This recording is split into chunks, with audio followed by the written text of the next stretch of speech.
Сіздерге каршы Ош шаарынын тургуну Өмүрзак Азимкулов суроо жиберген. Суроосунун байгеси 1600 сом. Мониторго көңүл бурабыз. Адилет мырза, эмнени көрүп турасыз? Раковина, кухняда. Раковина. Мына бул раковиналар биз колдонгон раковиналар. Ал эми бул сүрөттө болсо Англия мамлекети колдонгон раковина. Айырмачылыгы биздеги раковинада муздак суу жана жылуу суу эки түтүктөн келет дагы бир түтүккө уланат. Ал эми Англия мамлекети колдонгон раковинада болсо жылуу суу өзүнчө, ал эми муздак суу өзүнчө чыгат. Англиялыктардын мындай кылып раковинаны жасашына 3 себеп бар экен. Биринчи себеби Англиянын өзүндө жылуу суу менен муздак сууну аралаштырып агызууга тыюу салган мыйзам бар. Ага себеп жылуу суу берүүчү ишкана сууну чоң казанга топтоп, аны шаарга таратат. Ал жерде кайнаган суу топтолгон суу болуп эсептелинет жана булганып калышы ыктымал. Ошон үчүн да муздак сууну ичкенге гана колдонушат. Ал эми жылуу сууну колдонбойт. Бизде тезирээк кайнап кетсин деп жылуу сууну куюп колдонуп алабыз. Экинчи себеп. Аларда жуй турган нерсесин сууну агызып туруп жуу деген түшүнүк жок. Салт боюнча алар бир идишке сууну куюп, жуй турган нерсесин ошол идишке салып, андан кийин жуйт. Урматтуу билермандар, эгерде суроого түшүнгөн болсоңуздар, сиздер бизге үчүнчү себебин айтып бериңиздер. Убакыт кетти. Бул негизинен 19-кылымдарда ушундай болгондо, азыркы учурда мындай барбы жокпу билбейм, бирок 19-кылымдарда мурда болушу мүмкүн эле. Ошол учурда ошону жаап туруп, жанагы пробкасы менен жаап туруп, анан мындай ылымы кылып туруп, андан кийин жууп, андан кийин кое беришкен да. Илгери мурда 19-кылымдарда канализация жок болгон мезгилде ошолор колдонулган. Азыркы учурда деле колдонулат экен, бирок негизде бул илгерки да. Азыр сен айткан. Толтуруп туруп колун жууйт. Үчүнчү себеби.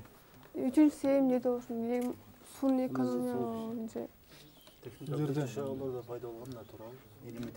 Эки Жок, бул 19-кылымдарда колдонулган да. Жана королеваларга байланышы жокпу? Азыркы учурда мындай эски гана эмелерде колдонулат да. Алардын кызматкерлери ачып берет да. Жана колун жууганда делечи, менин оюмча.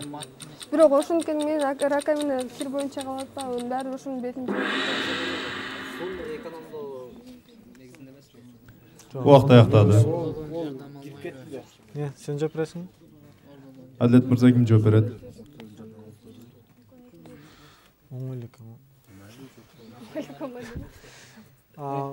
Ордодон жардам алууну туура көрдүк. Урматтуу Ордо, сиздерге 20 секунд убакыт берилет. Командага жардам бериңиздер. Убакыт кетти. Жок, ал жерде тазалаганды көрүшүм. Кандай болот? Суунун каналы турбасы өзүнчө болсочу. Эме чөгөт да. Эмеде чогулбайт. Ошо турбалардын көбүрөөк узакка сакталыш үчүн мүмкүн ошо өзүнчө ысык суудун турбасын өзүнчө муздак. Ошондо турбасы тез чөгөт да. Суудан тез.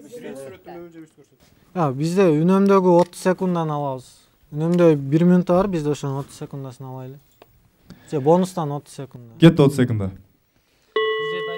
Кандай варианттар? Азыр бул жерде мөмө жемишти алып келип туруп, кандай эле болсун, же жашылча болсун, аны муздак суу өзүнчө туруп берет, ысык суу менен сразу жуйт, анан ошол учурда болгон майда чүйдө вирустары, бактерия бардыгы өлөт да, резко ысык суу менен жууганда элечи. Муздак суу королбойт, ошондо эконом болот. Витаминдерди өлтүрө дагы коркунуч бар да бирок.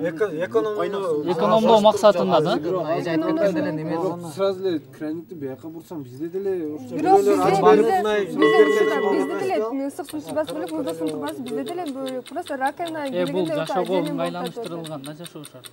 Мисалы күнүмдүк турмушка колдонуу үчүн да. Болуш керек, баары мурда гана Жемиштерге мен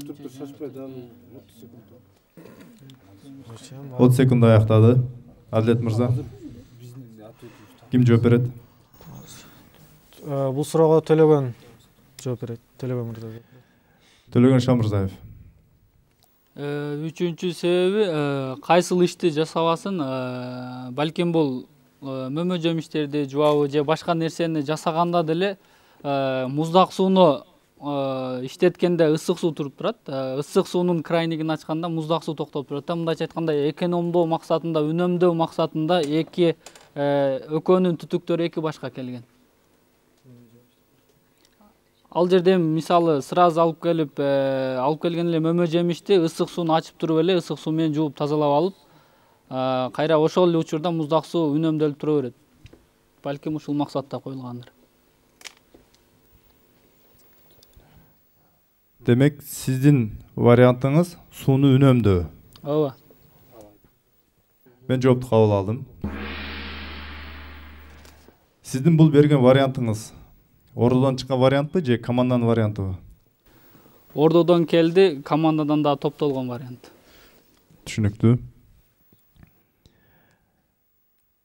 Мен туура жоопту окуйм. Эгерде сиз өзүңүздүн үйүңүздө мына ушундай түтүкчөңүздө кол жуушуңуз керек. Азыркы учурда эгерде суук кышта элестетели, кышында жылуу суу берилет. Сиз колуңузду жуушуңуз керек. Кантип жуйсуз? Сууну кантип ачасыз?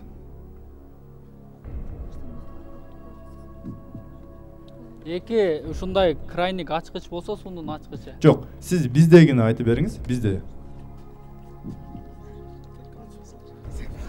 Ачып туруп бир аз күтүп турабыз. Эгер ал муздак болсо, бир аз тургандан кийин жылыйт. Эгер өтө эле суу ысык болсо да бир аз тургандан кийин өз нормасына келет. Демек, сиздин колуңуз күйбөй турган температурага алып келип туруп, анан колуңузду жуйсуз. Же болсо керектүү нерсени жуйсуз. Ушундайбы? Ооба.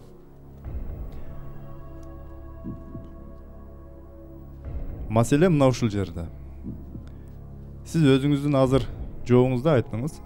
Сууну ачып туруп бир аз агызып коебуз деп. Эгерде жылуу суу көбүрөөк болуп кетсе, муздак сууну ачасыз. Жанагы суу өзүнүн нормасына келгенге чейин күтүп турасыз. Ошол учурда билесизби канча суу агып кетет? Мен жоопту окуйм. Эгерде жылуу суу менен муздак суунун түтүктөрү бир түтүккө уланса, анда эки түтүктү тең ачып туруп суунун температурасы кол күйбөй турган деңгээлге жеткиче агызып коет. Бул биздеги мисал. Мына ошол учурда эки тараптан тең көп суу агып кетет. Жана ошондой эле суу бекер эле агып ысырап болот. Ал эми англиялыктар болсо мындай кылышпайт. Биринчи идишке сууну куят, жылуу сууну же болсо муздак сууну. Андан кийин же жылытыш керек болсо, же муздатыш керек болсо, ага каршы сууну кует. Натыйжада орточо температурадагы суу болот. Жана өзүнүн керектөөсүнө иштетет. Англиялыктар үчүнчү себеби мындай кылып раковинаны курушунун сууну үнөмдөө болуп эсептелинет. Жоңуздар тура.